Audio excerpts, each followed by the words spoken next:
O carro estava parado, sem piscar, com o motor desligado e os vidros embaçados. Não era comum ver um veículo daquele tipo ali no bairro, ainda mais àquela hora. Era um sedã preto, luxuoso, com pintura espelhada e rodas que não combinavam, com calçadas rachadas como as da minha rua. Parei. Algo não batia. Olhei em volta. Nenhum movimento. O bar da esquina já estava fechando e só o letreiro da farmácia ainda piscava. Caminhei devagar até a lateral do carro e me inclinei. No banco do motorista, um homem imóvel, cabeça caída para o lado, olhos semicerrados e a pele pálida demais. Bati no vidro. Nada. De novo, mais forte. Moço? Silêncio. Meu coração acelerou. Podia ser só alguém dormindo? Um bêbado rico, perdido? Mas tinha algo estranho naquele silêncio. O vidro da frente estava todo embaçado por dentro, como se o ar ali dentro não circulasse havia horas. E o detalhe que mais me incomodou: ele respirava, mas era um respirar fraco. O peito subia e descia devagar, como se cada fôlego fosse um esforço. Pensei em pegar meu celular, mas eu sabia como funcionava ali. Se eu ligasse para o socorro, iam demorar. E se fosse grave? E se eu simplesmente virasse as costas, como todos fariam? Engoli seco. Era só uma garota com tênis molhado e um coração agoniado. Mas meus olhos não conseguiam se afastar daquele homem apagado no banco. Olhei ao redor. Peguei um pedaço de tijolo que estava perto da calçada, coberto de barro. Segurei firme. Desculpa, moço. E quebrei o vidro lateral. O barulho foi seco. Estilhaços se espalharam pelo banco e pela calçada. O alarme não tocou. Estranho. Estiquei o braço, destravei a porta e puxei. O cheiro lá dentro era abafado, como de alguém preso há muito tempo. Um misto de perfume caro com suor, quase azedo. Toquei no ombro dele. Ei, tá me ouvindo? Nada. Inclinei o corpo dele com cuidado. A pele estava úmida, fria, boca entreaberta. Um filete de suor escorria da testa, mas os olhos se mexeram. Por um segundo. Moço, eu vou chamar ajuda. Tá? Foi quando ele murmurou alguma coisa. Socorro. Corri. Um vizinho abriu a janela assustado com o barulho e eu gritei por ajuda. Logo, 2 pessoas desceram do prédio da esquina. Um deles chamou uma ambulância e eu fiquei ali, tentando mantê-lo acordado até o socorro chegar. A ambulância não demorou. 2 paramédicos desceram rápido e assumiram tudo. Um deles me olhou com estranheza.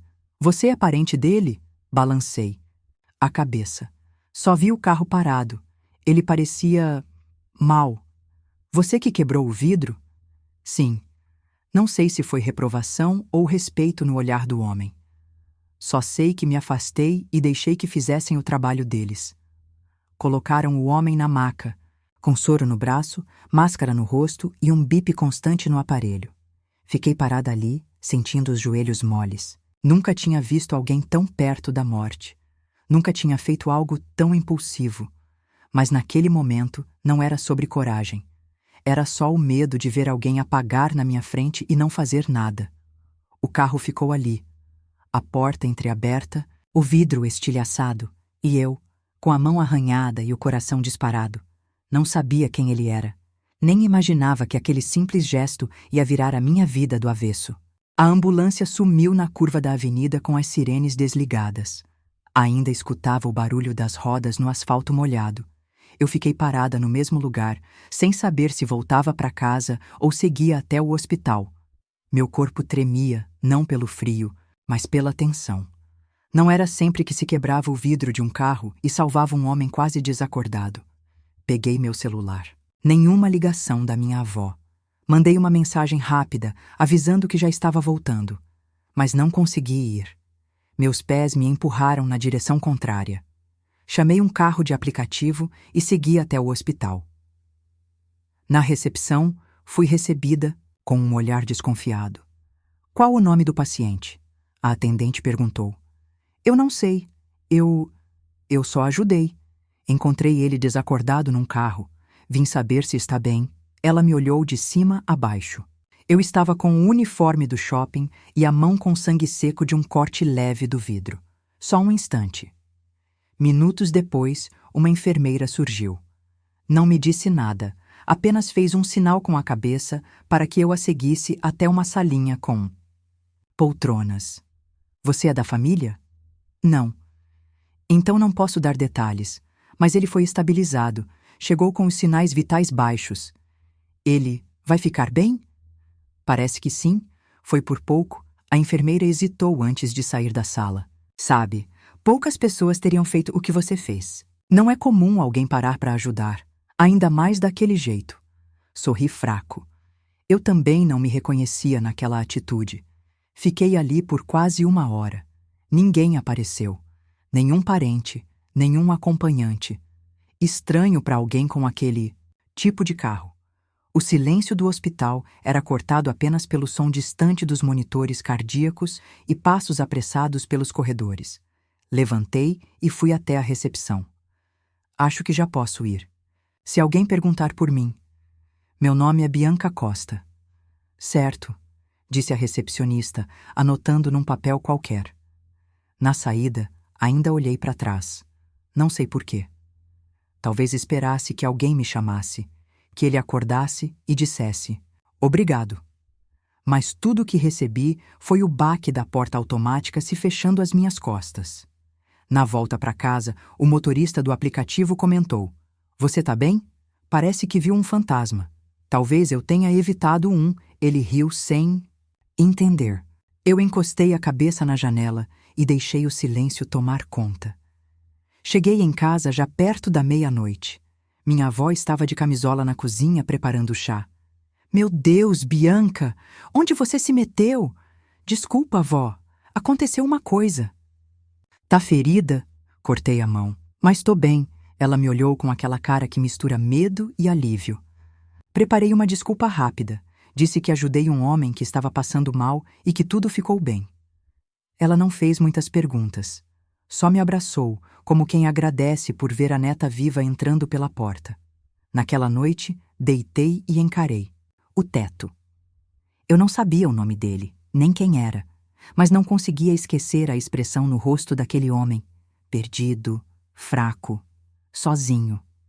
Algo me dizia que aquela história ainda não tinha acabado, mas eu não fazia ideia de até onde ela ia me levar. A intimação chegou 2 dias depois. Eu estava estendendo roupa no varal quando escutei a campainha. Minha avó, como sempre, foi atender. Voltei com as mãos molhadas, o coração já acelerando só de ver um envelope pardo nas mãos dela. É seu nome aqui, Bianca. De onde veio? Não sei. Ele só pediu para assinar e foi embora. Abri o envelope com os dedos trêmulos. Os olhos foram direto para a primeira linha. Notificação extrajudicial. Comunicamos a abertura de um processo administrativo sobre danos causados. Ao veículo da empresa Valência Corporation. Dei um passo para trás. Senti as pernas moles. Não, não pode ser, murmurei.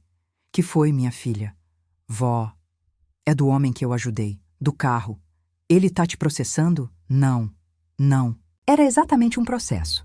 Mas o papel dizia que a empresa tinha iniciado um procedimento interno para apurar danos materiais ao veículo de um de seus diretores e que o jurídico entraria em contato para negociar reparo ou responsabilização. Meu nome ali no meio. Daquele texto me deixou em choque. Como assim responsabilizar? Eu salvei a vida de um homem que estava prestes a desmaiar. Ou pior, eu quebrei o vidro porque ele estava inconsciente. E agora isso. Sentei à mesa da cozinha com o papel nas mãos. Minha avó pegou os óculos e leu de novo. Mas ele nem assinou isso. É coisa da empresa. Algum advogado metido. E se ele nem souber? Pois é, vai ver tão fazendo isso sem ele nem estar sabendo. Fui trabalhar calada, a cabeça longe. Na loja, a gerente notou. Tá pálida, Bianca. Tá se sentindo mal? Tô só com dor de cabeça. No intervalo, sentei na praça de alimentação e pesquisei o nome dele de novo. Arthur Valência. A matéria dizia que ele havia deixado o hospital, que passava bem, mas seguia sem dar declarações. E em lugar nenhum. Nenhuma palavra sobre a garota que o tirou de dentro do carro. Mandei mensagem para a doutora Fabiana, advogada amiga da minha avó. Ela me atendeu no fim do dia. Isso não é um processo judicial ainda, explicou. É uma notificação extrajudicial. Mas se eles forem adiante, pode virar algo mais sério. Mas eu salvei ele. E você tem como provar isso. Testemunhas. Um rapaz chamou a ambulância comigo e os paramédicos. Então a gente consegue. Não precisa se desesperar. Antes de sair, perguntei. Se fosse alguém comum, você acha que fariam isso? Ela sorriu triste. Se fosse alguém comum, talvez ninguém tivesse quebrado o vidro. Naquela noite, não dormi.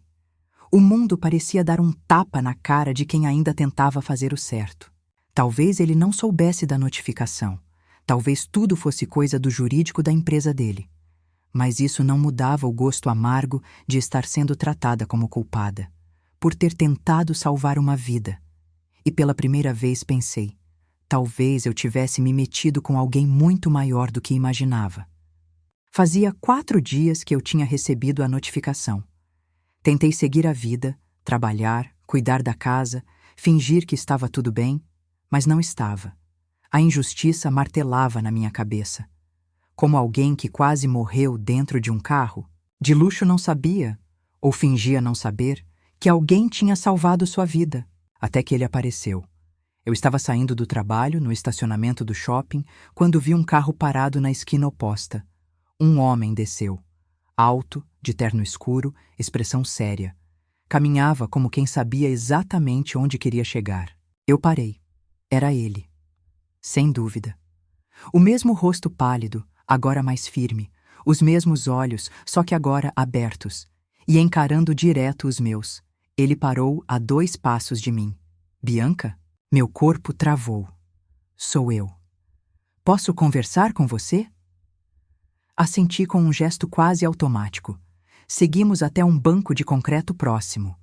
O movimento do fim do dia ao redor fazia parecer que nada ali era importante. Mas era. Antes de qualquer coisa, preciso agradecer, ele começou. Eu só estou vivo por sua causa. Não falei nada. Só soube ontem do que houve. Do vidro, da ambulância e da notificação. Foi você quem mandou? Perguntei direto. Não. Foi o departamento jurídico da empresa. Eles abriram o processo por padrão, sem nem me consultar. Ele parecia sincero. Não falava como um rico arrogante, mas eu já tinha visto pessoas com bons discursos antes. Você podia ter me procurado antes, retruquei. Já sabia onde. Eu morava. Meu nome estava no hospital. Eu sei, mas ele hesitou. Pela primeira vez, algo nele quebrou a imagem de controle. Eu ainda estou tentando entender tudo. Não só o que aconteceu naquele dia, mas o que aconteceu comigo. Ficamos em silêncio por alguns segundos. Eu encarei minhas mãos no colo. Ele olhava para o chão. Você estava tão mal, comentei.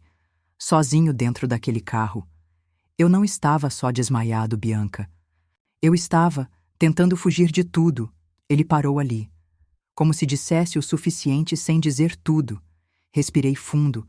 Parte de mim queria levantar e ir embora. A outra queria ouvir mais, entender. E agora? Agora eu quero reparar isso. Tudo. Não. Quero que pense que seu gesto foi ignorado. Muito menos punido. Então cancele a tal notificação. Já fiz isso hoje de manhã. Está resolvido, mas não queria deixar assim. Precisei te ver. Para quê? Para aliviar sua consciência? Para olhar nos seus olhos e dizer: você salvou mais do que minha vida. O que me desmontou foi o tom. Não tinha pose, não tinha teatro. Ele parecia cansado, humano. Tá certo, respondi. Mas saiba que por dias eu me senti uma criminosa. E por dias eu me senti um covarde. Talvez sejamos parecidos de formas diferentes. Eu não soube o que responder. Ele se levantou, me estendeu a mão com cuidado. Se algum dia precisar de mim, Bianca, só me procurar. Dificilmente eu vou ter algo em comum com gente do seu mundo. Você já tem humanidade? Ele foi embora. E pela primeira vez, aquele homem que eu tinha salvado deixou de ser apenas o desconhecido no carro. era um ser humano em ruínas. E talvez eu também. 2 dias depois daquele encontro com Arthur, achei que tudo fosse finalmente acalmar. Ele parecia ter entendido. Cancelou a notificação, pediu desculpas. Tive vontade de seguir em frente. Mas o que eu não esperava era o que viria da internet. Vídeo apareceu numa página de fofocas, daquelas que vivem atrás de escândalos de ricos e famosos. Era uma filmagem tremida, feita por uma câmera de segurança de um comércio da rua onde tudo aconteceu. Mostrava o exato momento em que eu quebrava o vidro do carro. O áudio era ruim, mas dava para ouvir minha voz abafada dizendo: "Moço, acorda, por favor." O vídeo se espalhou como fogo.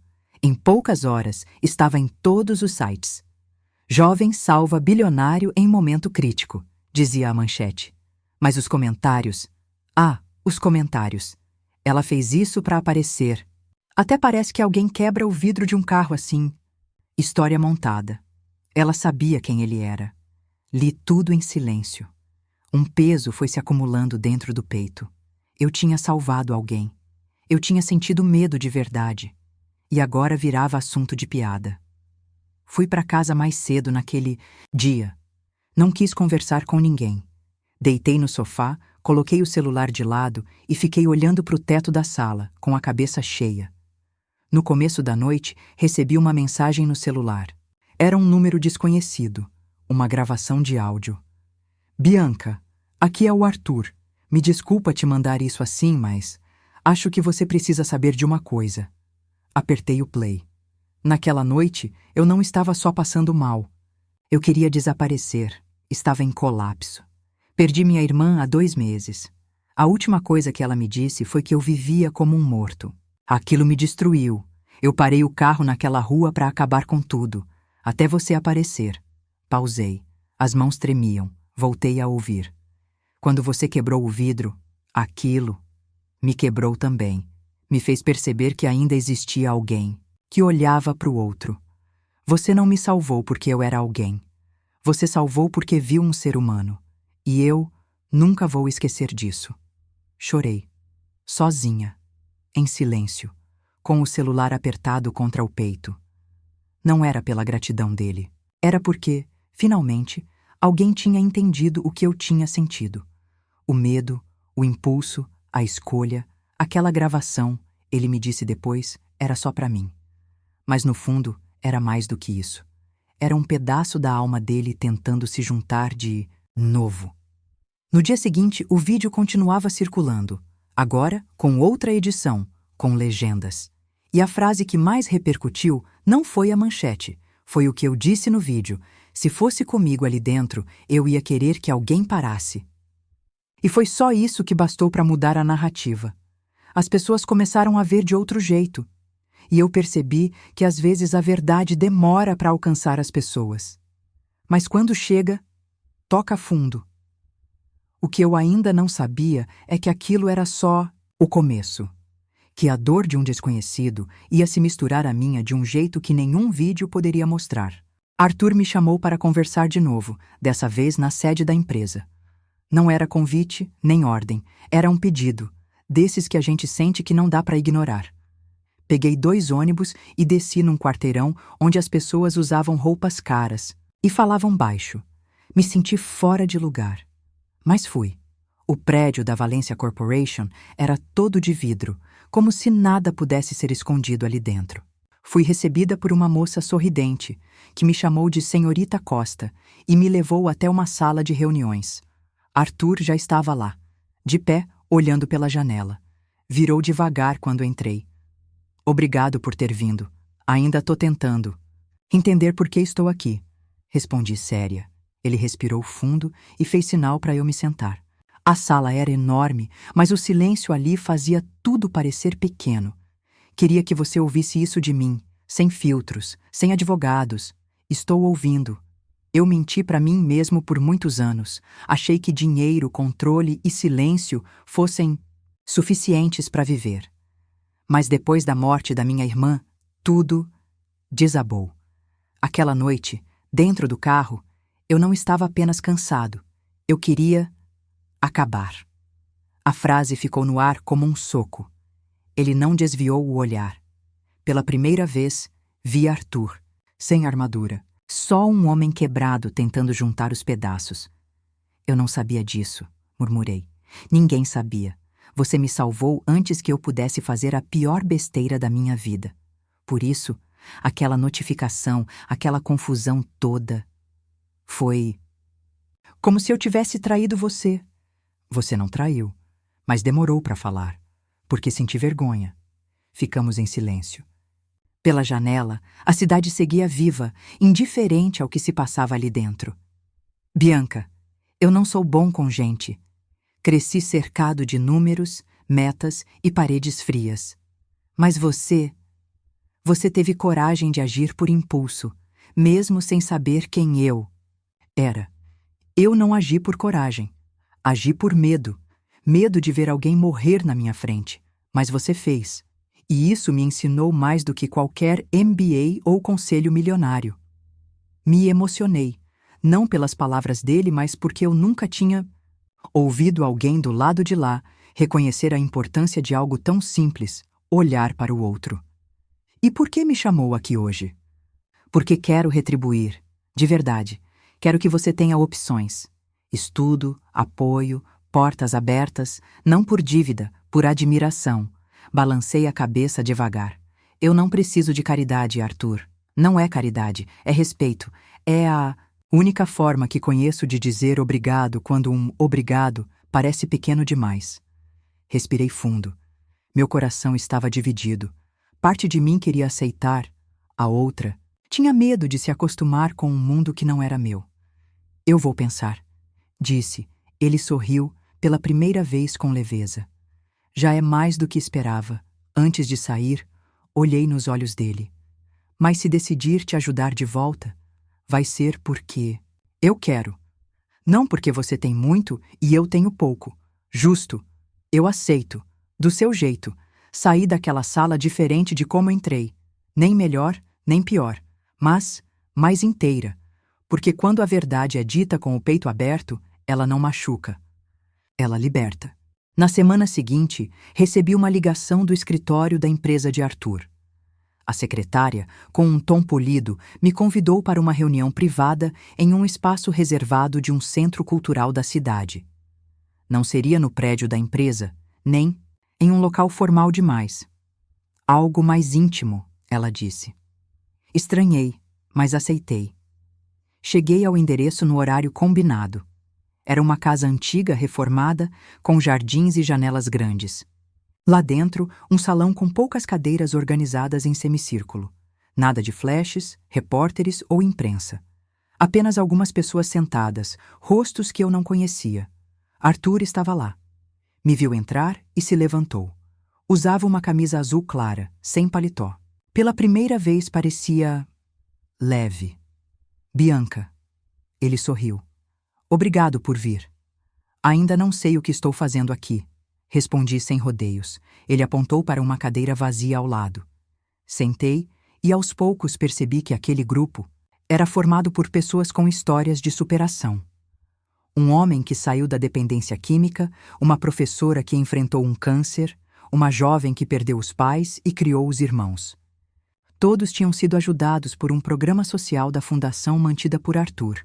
E ele, ao que parecia, queria me incluir nisso. Eu pensei muito desde nosso último encontro, ele disse em voz firme, e percebi que ajudar de verdade é ouvir, não apenas doar. A Bianca me salvou. E, sem saber, me ensinou o que é estar presente. Por isso, hoje, quero apresentar algo novo. Ele puxou um cavalete coberto por um pano branco. Ao retirar, revelou uma placa simples com letras douradas. Instituto Olhos Abertos, porque alguém parou. Olhei aquilo com um aperto no peito. O nome, a frase, era sobre mim, mas era também sobre todo mundo ali. O Instituto Weimar-Essam funcionar como apoio psicológico gratuito, acolhimento a quem enfrenta crises e treinamentos para primeiros socorros e empatia urbana. Ele parou por um instante. Porque às vezes o que salva uma vida não é uma ambulância.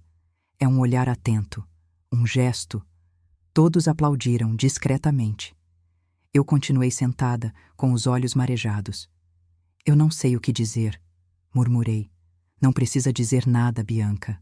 Só quero que saiba. Isso aqui só existe porque você não passou direto. Depois da cerimônia, ele me chamou para conversar sob uma árvore no jardim. Não quero invadir sua vida, nem transformar você em símbolo de nada. Só achei que o mundo precisava saber que ainda existe gente como você. E você acha que um instituto vai salvar as pessoas? Não, mas talvez faça algumas perceberem que ainda vale a pena tentar. Ficamos ali por alguns minutos, sem pressa. O sol batia, fraco entre as folhas. Pela primeira vez não havia mágoas, medo ou desconfiança. Só dois sobreviventes de realidades diferentes, unidos por um momento improvável. Arthur, obrigada por não me esquecer. Eu nunca poderia. Você foi minha segunda chance. Naquela tarde, voltei para casa em silêncio com a placa do instituto, na cabeça. A vida ainda era dura, a conta de luz ainda esperava e o salário não rendia milagres. Mas alguma coisa dentro de mim tinha mudado, e às vezes isso já é o começo de tudo. 2 semanas depois da inauguração, o Instituto Olhos Abertos abriu oficialmente as portas. Eu ainda não sabia como me posicionar diante daquilo. Era estranho ver minha história estampada discretamente em folhetos, em vídeos institucionais. Mesmo sem mostrar meu rosto, sabiam que a garota do vidro era eu. Arthur respeitou meu espaço. Não me obrigou a aparecer em eventos nem a discursar. Mas um dia ligou e perguntou: "Posso te mostrar o que estamos construindo?" Eu aceitei. Fomos até o prédio. Antigo, reformado, de janelas grandes e muros baixos, no bairro onde cresci. Era como se ele tivesse decidido fincar algo bonito ali, onde a vida sempre foi mais dura. Na recepção, vi jovens sendo recebidos com sorrisos, mães preenchendo fichas, psicólogas conversando com homens de olhar perdido. Nada de luxo, nada de fachada, apenas um lugar de acolhimento de verdade. "Aqui vai funcionar o núcleo de escuta", explicou ele, enquanto caminhávamos por um corredor claro. "São atendimentos gratuitos para quem não pode pagar por terapia. E os profissionais? Voluntários. Alguns pagos com apoio do Instituto. Gente que acredita que escutar também salva." Entramos numa sala ampla com almofadas no chão. No canto, uma pequena biblioteca com livros sobre saúde mental, luto, depressão. Aquilo me tocou mais do que qualquer outra coisa. "Você realmente fez isso acontecer", eu disse. "Não, eu só dei forma. Quem começou foi você, quando quebrou o vidro. Eu só fiz o que qualquer pessoa faria." "Não, Bianca. A maioria passaria direto." Demorei um pouco para responder. O que mais me emocionava não era a estrutura. Era o olhar das pessoas. Alguém tinha olhado por elas, e de certa forma, esse olhar vinha de mim. "Você se sente parte disso?" ele perguntou. "Não sei se mereço. Então vem aqui mais vezes." Até entender que merece. Voltei para casa em silêncio. A notícia do instituto já tinha ganhado a mídia. Diferente de antes, agora os comentários eram outros. Finalmente, um bilionário fazendo algo útil. Isso sim é legado. Tudo por causa de uma garota corajosa, e então começaram a chegar mensagens no meu celular. Algumas amigas do ensino médio, pessoas que eu nem via mais, dizendo que se emocionaram. Um rapaz desconhecido mandou: "Você me fez lembrar da minha irmã. Ela tentou pedir ajuda, e ninguém viu. Obrigado por não ter sido mais uma que virou o rosto." Fiquei parada olhando para a tela por um tempo. Respirei fundo. Não respondi. Só salvei a mensagem em uma pasta chamada Coisas que Valem. Naquela semana, fui visitar o instituto mais 2 vezes. Comecei a ajudar como voluntária. Não era nada demais. Servia café, organizava livros, limpava a sala. Mas cada bom dia ali tinha um peso diferente. Um valor que nenhum salário ofereceria. Minha avó dizia que toda semente jogada com amor volta de algum jeito. Acho que ali eu comecei a entender o que ela queria dizer. Não era sobre fama, nem sobre gratidão. Era sobre saber que, quando você escolhe parar por alguém, o mundo também para. E escuta. Os encontros com Arthur começaram a acontecer de maneira simples, nada planejado. Às vezes, ele passava pelo instituto no fim da tarde e me encontrava limpando uma sala ou empilhando livros. Outras vezes, era eu quem chegava e o via sentado, no jardim, com um caderno no colo, escrevendo. Conversávamos pouco no início. Frases curtas, pausas longas, mas tinha algo no olhar dele que mudava cada vez que me via. Não era superioridade. Era respeito. E curiosidade também. Como se por alguma razão ele estivesse tentando me decifrar, do mesmo jeito que eu tentava entender quem era aquele homem sem gravata e sem escolta. Num sábado de manhã, ele me chamou para tomar um café ali perto. Um lugar simples, com mesas na calçada e cheiro de pão recém-saído do forno. Recusei de início. Disse que não era boa ideia. Mas ele só sorriu e respondeu. Então vamos como dois desconhecidos que se respeitam. Nada mais. Fui. Conversamos por quase 1 hora. Pela primeira vez ele falou da irmã com detalhes. O quanto ela foi tudo na vida dele. O quanto se perdeu depois que ela se foi. A morte dela me fez perceber o quanto eu estava ausente do mundo, ele confessou. E a minha vida me ensinou que o mundo quase nunca repara em quem mais precisa. Respondi. Depois disso, passamos a nos encontrar com mais frequência. Um café, uma visita rápida ao instituto, às vezes só um aceno de longe. Mas a frequência não era o mais importante. O que pesava era a qualidade da presença. Era o jeito como ele me ouvia, como lembrava das coisas que eu dizia, como perguntava da minha avó com sinceridade. Algumas pessoas começaram a notar. Uma coordenadora do instituto me chamou de canto. Você tá ficando próxima dele, né? Ele é só alguém que eu ajudei e que me ajudou de volta. Só isso? Por enquanto, isso já é muito. Lá fora, os comentários também vinham. Alguns maldosos, outros apenas curiosos. A menina humilde está se aproximando do bilionário. Ela vai se dar bem. É tudo interesse. Tentei ignorar, mas doía. Um dia, Arthur me mandou uma mensagem simples. Não se preocupe com o que os outros pensam. Eu também ouvi muita coisa a vida inteira, mas é no silêncio que a gente descobre o que importa. Naquela noite, sentei na varanda da casa da minha avó e pensei em tudo que tinha vivido nos últimos meses. Desde o dia em que vi o carro parado até aquele momento em que eu não sabia mais onde terminava a casualidade e começava algo mais profundo. Não era amor ainda, mas era admiração, era cuidado. Era algo que eu nunca tinha sentido por alguém tão diferente de mim e, ao mesmo tempo, tão igual naquilo que mais importa. Solidão, perdas, recomeços.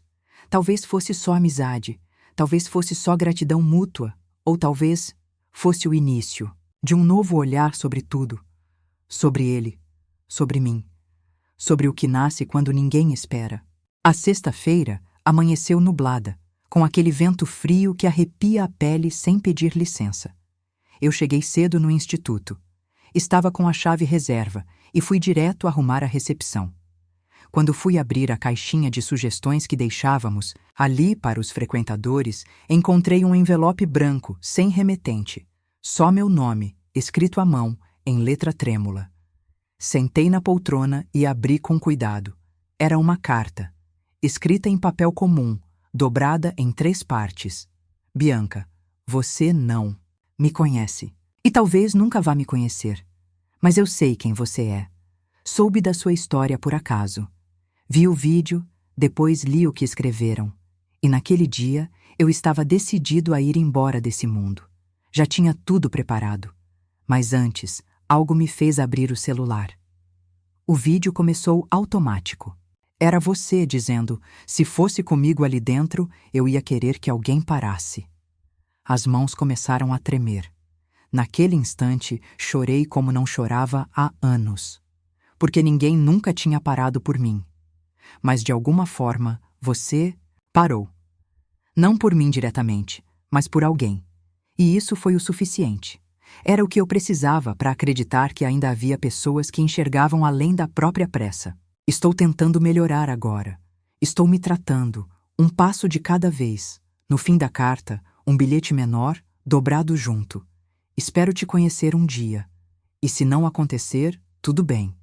Porque você já me salvou uma vez. Obrigado. L. Fechei os olhos. Um silêncio enorme me envolveu. A mesma sensação de quando eu vi Arthur no carro. Um misto de medo, incredulidade e sentido. Guardei o bilhete na bolsa, sem contar a ninguém. Aquilo era meu, só meu. E talvez do L também. Naquela noite, Arthur me chamou para um passeio. Disse que queria me mostrar algo. Fomos até um terreno nos fundos do instituto, um pequeno espaço com mudas de árvore plantadas em fila. Cada uma com uma plaquinha. Nomes de pessoas que passaram por ali. Pessoas que foram ouvidas, acolhidas. Pessoas que continuaram. Essa aqui é sua, ele disse, apontando para uma muda de ipê. Na plaquinha estava escrito: aqui parou, e fez o mundo parar junto. Olhei para ele, sem palavras. Não sei o que a gente é, Arthur. Também. Não sei. Mas eu sei o que a gente virou. O quê? Ponte. Para quem pensa que tá sozinho, ele assentiu. E isso já é muito. Na volta, ele me deixou em casa. Antes de ir, abriu o vidro e disse: ah, esqueci de te contar. O nome da minha irmã era Bianca. Fiquei parada na calçada com o coração apertado. Acho que era para ser você, ele sussurrou. E partiu. Entrei em casa sem fazer barulho. Sentei no sofá e abri de novo a carta de Ellie lá fora. O mundo continuava correndo, mas dentro de mim, tudo estava em paz. Aquele gesto lá atrás, o impulso de não virar o rosto, tinha gerado um caminho que nem eu mesma conseguia ver o fim. Mas agora, eu sabia. Parar por alguém, às vezes, é exatamente o que move tudo para frente. Às vezes, a gente pensa que precisa de muito para fazer a diferença. Mas a verdade é que basta enxergar o outro e ter coragem de parar. Bianca não tinha dinheiro, nem fama, nem proteção. Só o coração no lugar certo, e foi isso que salvou uma vida. Mas o que ela nunca imaginou é que aquele gesto simples salvaria outras vidas também, inclusive a dela. Porque quando a gente escolhe fazer o bem sem esperar nada em troca, a vida encontra um jeito de devolver, no olhar de quem entende, na carta de quem foi tocado, na paz de quem sabe que fez o que era certo. Essa história não é sobre um bilionário, nem sobre heroísmo, é sobre humanidade, sobre não virar o rosto, sobre parar. Quando o mundo inteiro segue apressado. E você? Você teria parado? Se essa história tocou seu coração, se inscreva no canal para acompanhar outras histórias reais como essa. Aqui, cada narrativa é feita para te emocionar, te inspirar e te lembrar do que realmente importa. A gente se encontra no próximo vídeo.